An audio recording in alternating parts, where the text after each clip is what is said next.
Hey there, welcome to Everyday Repairs. We got a pretty big show tonight. We're going to start off by making you a shed. And as you can see right now, I've got some wood. Got a big pile of wood right behind me. I've also got some wood in my pants. That's right, brand new hammer.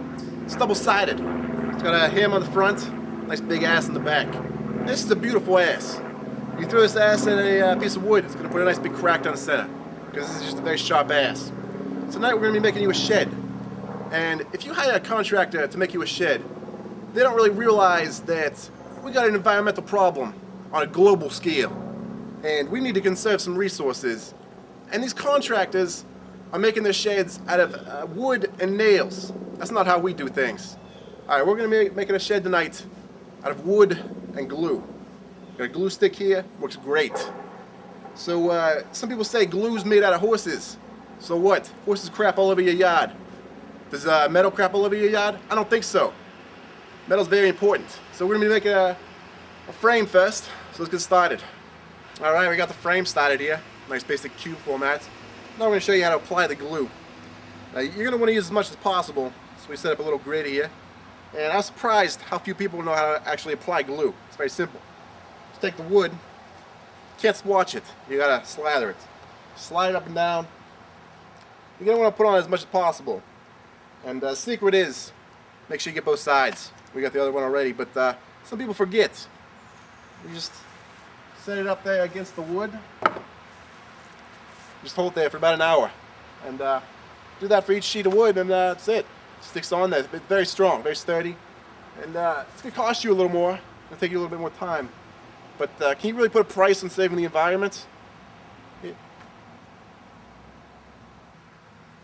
Alright, so now we're putting the floor in the shed. Now the secret to putting the floor in the shed, now you don't need to use nails, don't need to use glue. Just let gravity do its work. Now, there's three things in the world that I respect. You got Jerry Lewis, you got my mother, and you got gravity. Gravity is a very strong force, and it's not something to reckon with. Now, I've tried to in the past, and never mess with gravity. Just let it hold your floors down. That's about it.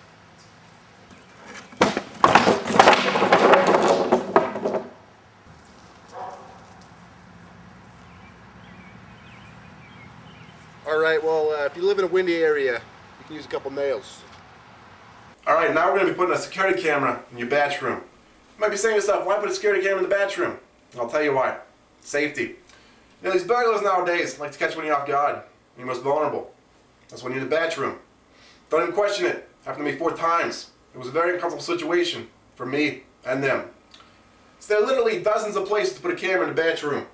You got the lights, the vent, the doorknob, the light switch, the toilet, the bathtub, the sink, toilet, the bathtub, the lights. Anyway, dozens of places. You know, you should have a minimum 5.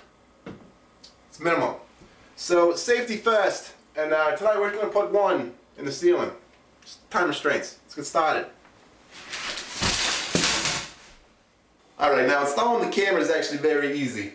All you do is just snap it on there. We went with the Z7264 model. And the hard part is really just getting this wire through the ceiling. So how are we going to do it? We're going to use our hammer. That's right. Just take your hammer, just hit it against the ceiling. There you go. Just take your wire, run it up there. Very simple. There you go. Nice and easy. That's your camera. It's installed. Nobody will notice it, and protects you against those burglars. Alright, so we got this pipe coming out of the ground over here. Quite frankly, I don't know what it's there for. And as you can see, it's not moving at all. So we're going to dig down, try to remove this pipe. Now, what you got to keep in mind while you're digging, you got to keep your hammer in your hand at all time. It's for safety. So let's get started. Alright, we were just getting started here, but my producer is telling me it's a bad idea to whack a metal pole with a metal pole during a thunderstorm. So we're going to take a little break here, and after this thunderstorm clears, we're going to get back to work. Alright. Alright, that thunderstorm there was a real big jackass. I mean, look at this mess. Don't even get me started. But we got the job done, thanks to the hammer. We ended up with a metal pole attached to a big chunk of cement. Hey, look at this. But we dug it up, got the job done. We didn't use any of those Mexicans, like those contractors do.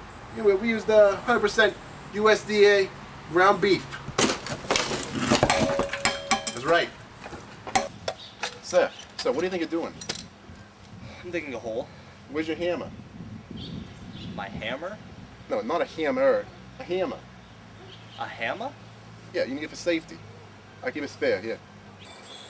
I'm not gonna use your hammer. It's not safer. Sir, why do you have to be such a jackass? Well, at least I'm not a douchebag. Sir, are you a contractor? Yes I am.